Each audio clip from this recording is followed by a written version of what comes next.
A veces me preocupa que los libros ya solo puedan ser de una manera. Tantos afanes temáticos, tantos proyectos, tanta uniformidad me hacen temer que se extingan los libros desiguales. Esta es nuestra paradoja. El mundo de relativización incesante exige coherencia y unidad. Qué difícil parece de decirse, mudar de costumbres, ser otro. Mi remanso es la pedacería, los confabularios, la disparidad de Montaigne, el cascajo de Torri, las digresiones de Sindowska, escribir para multiplicarse. Ciertamente, una sola responsabilidad, la tentativa. La pluma puede descubrirse como otra oralidad, que la escritura vuele y quede inscrita con libertad, sin miedo a los errores. Un libro para hacer lo que quiera. Y esto es el derecho a la miscelánea, el comienzo del libro del cual hablaremos hoy en esta nueva entrega del Traficantes de Cultura. Recibimos a la escritora y ensayista mexicana Laura Sofía Rivero, autora de Enciclopedia de las Artes Cotidianas, libro editado en Chile por Falso Azufre, y que muy amablemente aceptó la conversación con este podcast. Eh, Laura, muchísimas gracias por esta conversación con los traficantes de cultura. Muchas gracias, Humberto. Me da mucho gusto estar con ustedes y poder platicar un rato, gracias a la magia del Internet que nos hace estar en horarios diferentes. Es absolutamente fascinante y fascinante como lo es esta enciclopedia de las artes cotidianas, porque siento que son pocos los libros, por lo menos de lo que yo he leído, a los que se dedica directamente a hablar de cosas cotidianas, tomando el título propiamente tal del libro, pero también hablar del ensayo como tal, que es un texto que puede ser muchas cosas y puede ser nada a la vez, que es un género absolutamente moldeable según el texto o según las ganas o la pulsión de escribir de quién es la autora o autora del texto. Y aquí hablar de la idea, ¿cómo se gesta esta enciclopedia de las artes cotidianas? Pues tiene que ver justamente el proyecto de este libro con algo que a mí me parece esencial en el género del ensayo literario y que es una escritura distendida y, como bien lo dices tú, sumamente móvil, cambiante. Estos textos los escribí a lo largo de una década. Algunos de ellos fueron publicados en periódicos y en revistas, pero todos partían de ese interés por pensar por escrito, sin limitantes, sin sentir que tenía yo deudas. Deudas, por ejemplo, con las estructuras o las formas que tenemos habitualmente de pensar por escrito. A veces se piensa que el ensayo tiene que ser un texto argumentativo, lleno de citas, que cumpla con las deudas con ciertas figuras de autoridad, o se piensa en el ensayo de otras maneras, pero no se piensa en él como literatura y no se piensa desde esa libertad creativa. Entonces, a lo largo de esta década, estuve escribiendo esta serie de ensayos breves, pensando también que en algún momento iban a conformar un libro, y que es algo pues que yo considero como lectora de ensayo consustancial a este género.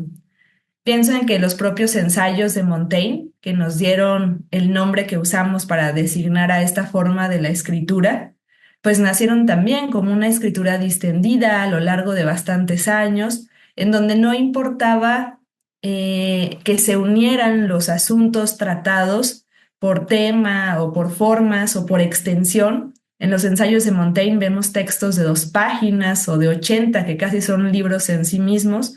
Vemos textos que hablan, por ejemplo, de filósofos como Demócrito o Heráclito, o hablan de cosas tan cotidianas como los bigotes, ¿no? Del propio Montaigne. A veces tienen un tono erudito, a veces personal, pero esa diversidad de asuntos, formas, temas, está conjuntada por una voluntad de estilo. Y por eso hay quienes dicen que el ensayo y libros de ensayo que nacen de una vocación similar a la de Montaigne son la enciclopedia de una persona.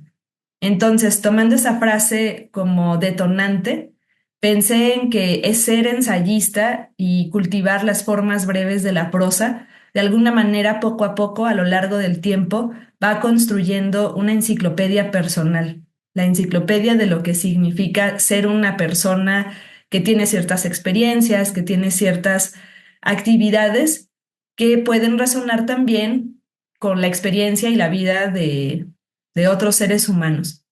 Entonces, bueno, tomando esa idea de que un libro de ensayos no se limita a pensarse como libro, en esa forma de libro por su tema, sino por su estilo y por contener todo lo que puede interesar a un ser humano en particular, aunque esto tenga eco en otros, fue que fui construyendo y decidiendo agrupar esta serie de ensayos breves.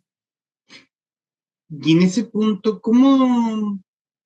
¿qué es un ensayo propiamente tal? ¿Por qué cuelgo la pregunta?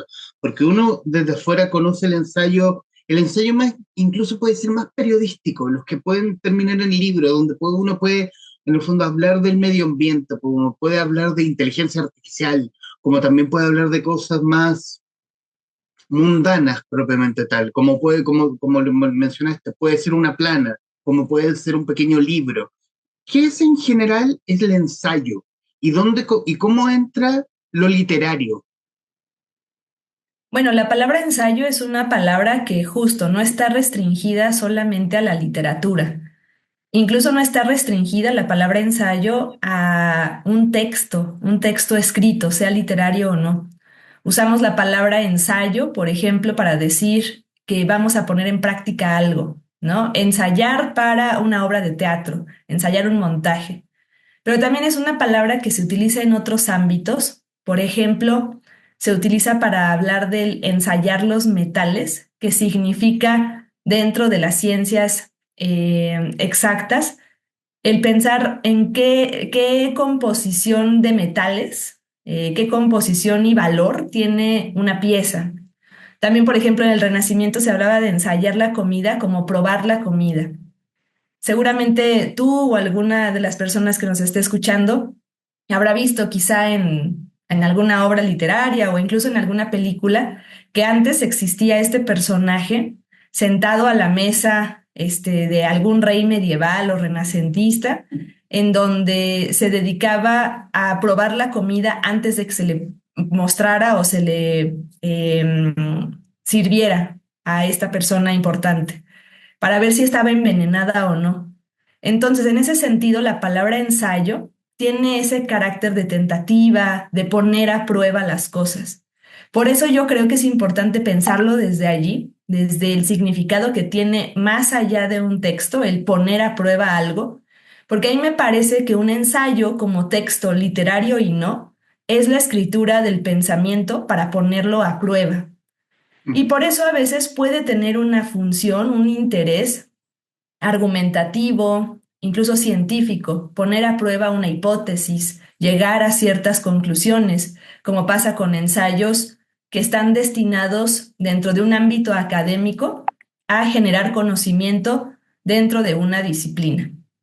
Pero como literatura, el ensayo no se restringe a pensar en encontrar verdades, sino más bien en subrayar la belleza y la posibilidad estética de lo que significa pensar por escrito y poner a prueba nuestras ideas.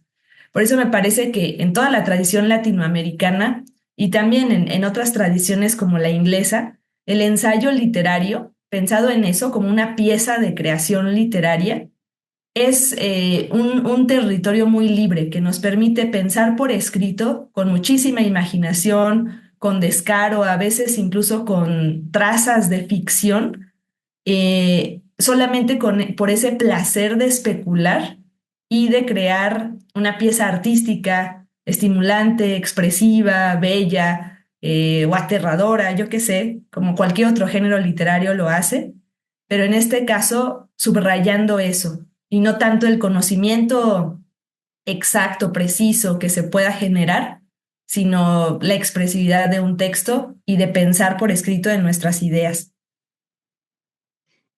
Y bajo ese terreno de libertad que tiene el ensayo, ¿Tiene algunas reglas a pesar de su libertad? Como, perdón, Humberto. Que a pesar de esa libertad que que mencionas en el terreno del ensayo, este territorio también se rige por algunas reglas a pesar de esa libertad. Sí, por supuesto, pero creo que así como sucede con otros géneros literarios, pues las reglas no están determinadas de una manera totalmente rígida, sino son directrices, ¿no? Que nos permiten explorar. Entonces, pienso que en el ensayo literario quizá puede ser difícil pensar en estas reglas porque no es un género que haya pasado por momentos de reflexión y de concreción de estas reglas como sucedió con otros géneros. En el caso de la poesía, pues sí hubo ciertos momentos en donde se habló de cuáles eran las reglas del verso, de la métrica, de la rima, etcétera. En el caso de la dramaturgia, pienso en las unidades aristotélicas que determinaban cómo se tenía que escribir una obra de teatro, etcétera, etcétera, etcétera. En el caso del ensayo, creo que no tenemos un momento histórico en el cual sean dictadas las reglas de cómo se tiene que escribir, pero sí es cierto que hay muchísimas tradiciones de escritura. Hay algunas tradiciones de escritura, como el ensayo francés, que es mucho más simbólico, mucho más lineal, o, por ejemplo, otra tradición que a mí me resulta como lectora de las más sugerentes y más estimulantes, como la tradición inglesa del ensayo, que justo nos muestra un tipo de ensayo literario muy lúdico, irónico, breve, en donde se fortalece mucho a partir de la digresión. Y creo que las reglas que tiene un ensayo o los límites que puede tener un ensayo están más bien dados por esa tradición que lo va sustentando casi como por detrás, ¿no? Que lo sostiene. No creo que sea fácil determinar reglas para pensar en que todo ensayo literario las cumple, porque al ser una escritura literaria, como sucede con toda la literatura, estamos rodeados de excepciones a la regla, de excepciones a la norma, pero sí podemos ver que se hermana por ciertas voluntades expresivas que pueden tener ensayistas de cierta tradición. Y en ese punto de los ensayos, me gustó mucho la ciencia de la semblanza, que tiene también mucho de eso del epitafio. El epitafio cuando uno despide gente, como esa semblanza literaria, como que X persona, gran tipo, eh, me debe dinero. Como para cerrar, como para cerrar como en una despedida, como en un objeto interesante, como esta semblanza literaria barra epitafio resulta como una tremenda descripción, quizás en un texto breve, pero que imagina cómo era la persona que acaba de fallecer, por ejemplo.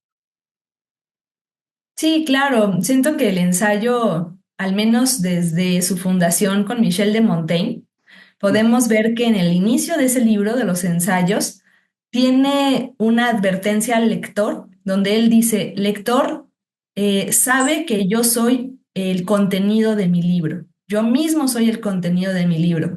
Entonces, ya desde Montaigne podemos ver que el ensayo es un género muy interesado en mostrar una perspectiva muy particular, muy interesado en mostrar que se está preguntando qué significa ser una persona. A mí por eso me llamaba la atención desviar esa pregunta o llevar esa pregunta a la idea de qué somos como personas ante los demás por cómo nos presentamos en algo tan baladí aparentemente como las semblanzas y que a veces nos constriñen, ¿no? Que a veces justamente muestran un lado de nosotros muy sesgado, muy, muy poco denso y que desde mi propia perspectiva, pues deja de lado a veces lo más interesante, ¿no? De qué es una persona. Entonces, bueno, en ese sentido creo que todos los ensayos de enciclopedia de alguna manera se están preguntando qué es el ensayo o qué cosas nos permite el ensayar que no nos permiten otras formas del pensar por escrito que no son literarias o no permiten esa libertad creativa. Como ese, como citando nuevamente el último ensayo de poner en ese, en el renglón que, por ejemplo, el epitafio, la semblanza biográfica siempre tiene que guardar esa cosa casi heroica de la persona. Es como que me gané un premio, publiqué un libro, fui una botar, fui una botarga alguna vez en las farmacias del doctor Simi, por ejemplo. Sí, casi siempre en las semblanzas o en nuestras biografías de redes sociales mostramos alguna parte de nuestra personalidad que, como dices tú, o es heroica o es la mejor cara que tenemos para dar. Pero nuestra vida no está, nuestra vida cotidiana, a mí me parece, pues no está solamente cifrada, ¿no? En esos momentos que son hitos, sino en lo que no se dice en las semblanzas, lo que queda oculto. Y me parece que justo este libro es en general una búsqueda de esos otros lugares oscuros, de estas zonas grises que a veces quedan ocultas, soterradas y que dejan de lado pues muchos aspectos muy significativos desde mi óptica de la experiencia humana. En el caso de las semblanzas, bueno, me parece muy divertido contrastar y por eso incluso lo llego a proponer en el texto, cómo nos solemos presentar ante las personas y qué cosas no decimos, ¿no? Casi siempre decimos, obtuve tal premio, pero no decimos todas las veces que enviamos un manuscrito y no tuvimos ese resultado del galardón. Creo que sería muy interesante pensar en nuestras vidas más allá de esa parte optimista, ganadora, sino todo lo demás que somos y que es igual o incluso más significativo. ¿Cómo, cómo nace por ti la fascinación por el género ensayístico? Pues me tardé un tiempo en darme cuenta de que la escritura era algo que hacía frecuentemente, pero que podía llegar a ser una actividad profesional, un oficio, una búsqueda constante y deliberada de qué otras cosas se podían hacer con las palabras. Para mí era pues más bien un pasatiempo que tenía desde niña, pero en alguna ocasión, tras una serie de lecturas en mis estudios universitarios, que me hicieron comenzar a darme cuenta de qué podía hacer el ensayo literario, más allá de esa idea de trabajo final, ¿no? Que tenemos, o trabajo escolar, pues fue que empecé a leer un poco más y envié a una convocatoria acá en México. Hay una institución que se llama Fundación para las Letras Mexicanas, que es una iniciativa muy linda, a la cual yo le tengo mucho cariño, mucho aprecio, porque tiene becas de un año para autores menores de 30 años, jóvenes escritores, pero también tiene becas breves para un curso en donde, de 2 semanas, en donde se reúnen a jóvenes entre 18 y 22 años de todos los géneros literarios, narrativa, poesía, dramaturgia y ensayo. Y yo, la verdad, sin haber escrito mucho antes, o sin haber tenido interés de publicar, envié esa convocatoria, me seleccionaron y fue allí donde tuve la oportunidad también de contrastar mis propias lecturas con las de otras jóvenes de otros lugares de México y que me permitieron comenzar a edificar esa suerte de biblioteca personal de qué cosas podía hacer el ensayo que yo no sabía que podía lograr en la escritura, de comenzar a leer a otras autoras, otros autores, y fue así como poco a poco, primero desde la lectura, pero también después desde la escritura, fui comenzando a adentrarme más y más en este género literario. Conversamos en el Traficantes de Cultura con Laura Sofía Rivero, autora de Enciclopedia de las Artes Cotidianas, editado por Falso Azufre en Chile. Y quiero hablar del camino literario. Ya, o el camino literario, al menos en Chile, ¿cómo es el acercamiento con Falso Azufre? Pues a Falso Azufre llegué por otra de mis actividades, porque además de la escritura y el trabajo de edición, me dedico a la docencia. Entonces, creo que la pandemia nos permitió, dentro de todas las cosas negativas que nos trajo, empezar a entablar lazos a distancia dentro de nuestras propias comunidades, países, pero también con otras regiones, por toda esta comunicación vía electrónica. Entonces, en la pandemia impartí yo varios talleres de ensayo, pero pues eran talleres a los que podía inscribirse no solamente gente de México, sino de otros lugares. Y una de las editoras de Falso Azufre tomó mi taller. eh, y bueno, pues a veces pasa eso, ¿no? Que las relaciones meramente de docencia o colaborativas, pues pueden llegar a tener resonancia más allá de un curso tan breve.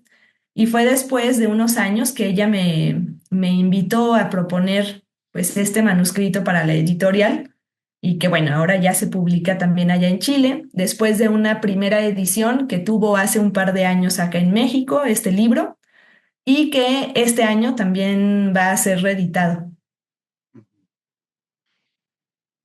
Y cómo fue ese trabajo? Cómo se da? Bueno, el libro ya estaba publicado en México, ya tenía forma de libro acá, pero, pero otro es llegar como al cono sur, como vulgarmente al culo del mundo. ¿Cómo es trabajar para Chile? Trabajar como pensando, este libro tiene potencial acá. Pues creo que se me vienen dos cosas a la cabeza. Por una parte, que como siempre me ha interesado la escritura del ensayo breve, se publicó esta primera edición en Ediciones Moledro, una editorial muy pequeña acá en México, por ahí del 2022, si no mal recuerdo. Y esta segunda edición tiene ensayos extra, ensayos que no tiene la primera edición, porque justo en mi idea personal del ensayo, como esta enciclopedia de una persona que dicen de los ensayos de Montaigne, pues una enciclopedia se va actualizando y quienes somos también es una idea que se va actualizando. Entonces me pareció interesante hacer una nueva recopilación de textos que no estaban, dejar algunos fuera. En fin, creo que pienso en este libro, en Enciclopedia de las Artes Cotidianas, como una apuesta constante de edición, en ese sentido de preguntarme a mí misma qué sigo siendo yo, qué cosas me siguen hablando de lo que yo escribí, qué cosas tengo que sumar para construir ese retrato amplio, cabal. Entonces, bueno, eso fue lo primero, que es una edición diferente a la que se encuentra acá en México y que me parece interesante porque pues es una edición que acá no se va a poder distribuir, ¿no? De la misma manera que se distribuyó otra edición anterior. Entonces, eso pues es significativo para mí en el sentido de que quizá en otro país este retrato personal hecho a través de textos breves, dice algo que no va a decir en una edición anterior, que no dijo en una edición anterior o que va a decir en una edición posterior. Y lo segundo es que hicimos un par de cambios en algunas palabras muy concretas, como por ejemplo calentador, que es con lo que se calienta el agua para bañarse, que si no mal entiendo, allá se dice más bien caldera y cambiamos la palabra catsup por ketchup. Ok. Entonces, Mm. bueno, fue singular para mí pensar justamente que el cotidiano, aunque hay algunas experiencias en las que quizá gente particularmente de mi generación pueda encontrar un espejo o un eco, pues lo cotidiano también está pasado por el lenguaje y ese lenguaje, esos giros van cambiando de región en región. Entonces, bueno, al momento en el que ahora releo esta edición chilena, a veces siento como que me cambia un poco el acento en esas partes donde hemos modificado un par de palabras para estar un poco más adecuadas a la realidad y al cotidiano de allá de Chile. Pero un adecuamiento, pienso, desde mi visual, que no cambia tanto respecto de que uno se puede sentir identificado. En varias partes uno se siente identificado. Uno ve que No es tan distinto lo que yo pasé como lo que puede haber pasado a un joven o una joven en México, como lo puede pasar a cualquiera en la región, en el fondo. No, no somos tan distintos a pesar de la lejanía territorialmente hablando. Sí, claro, pienso que de hecho es algo que a mí me interesa como lectora de ensayo y que es la razón por la cual busco el ensayo o de manera más general la prosa de ideas en autores no solo contemporáneos, no solo hispanohablantes, sino de otras regiones, de otros momentos históricos. Cuando uno lee los ensayos de Chesterton o lee los ensayos de Montaigne o lee la prosa de ideas de Luciano de Samosata, que estamos hablando de un autor perteneciente al siglo segundo después de Cristo, yo leo a Luciano y pienso, es que esto que él me está contando del equivocarse al saludar es algo que me pasó ayer. Entonces, bueno, en ese sentido, me parece que lo cotidiano para mí pues no es un concepto necesariamente circunstancial o coyuntural, sino es como una suerte de trampolín para pensar en una experiencia humana compartida. Porque yo me veo a mí misma en el cotidiano de Séneca, en el cotidiano de Luciano, en el cotidiano de Montaigne, de Chesterton, autores de otras lenguas, de otros momentos históricos, y siento que encuentro una suerte de remanso en ese compartir algo a pesar de las distancias. Entonces, bueno, me entusiasmaba la idea de por primera vez ver estos ensayos en otro país para pensar qué tanto se iba a poder alcanzar esa lectura o no, que creo que es algo que solamente con la publicación uno puede comenzar a ir comprendiendo. En el fondo, lo suficiente, el ensayo, lo suficiente, como un género lo suficientemente libre como para aguantar cualquier tema. O sea, puede ser literatura, cualquier cosa cotidiana, saliendo obviamente de lo que expones en el libro, cualquier cosa, cualquier sensación. Sí, por supuesto. En los ensayos de Chesterton tiene textos que escribe, por ejemplo, sobre el queso, ¿no? Y qué es lo que opina de algo como el queso. Luciano de Samosata tiene textos sobre las moscas, o el que comenté sobre esa sensación de equivocarse al saludar. Y creo yo que quizá la labor del ensayista consiste en encontrar cómo se puede hablar de lo que sea, pero también distinguir la forma de convertir lo personal en universal, que me parece algo muy propio del género. La última, lo pienso y se me viene en este momento, la poesía tiene eso, como hablar de cualquier cosa, hablar de sí cotidiano, quizás, pero en un lenguaje más onírico. Sí, claro, y que me parece también es una de las razones que podemos dar para ir ahondando en esa pregunta que me hacías hace un tiempo al respecto de por qué el ensayo es literatura.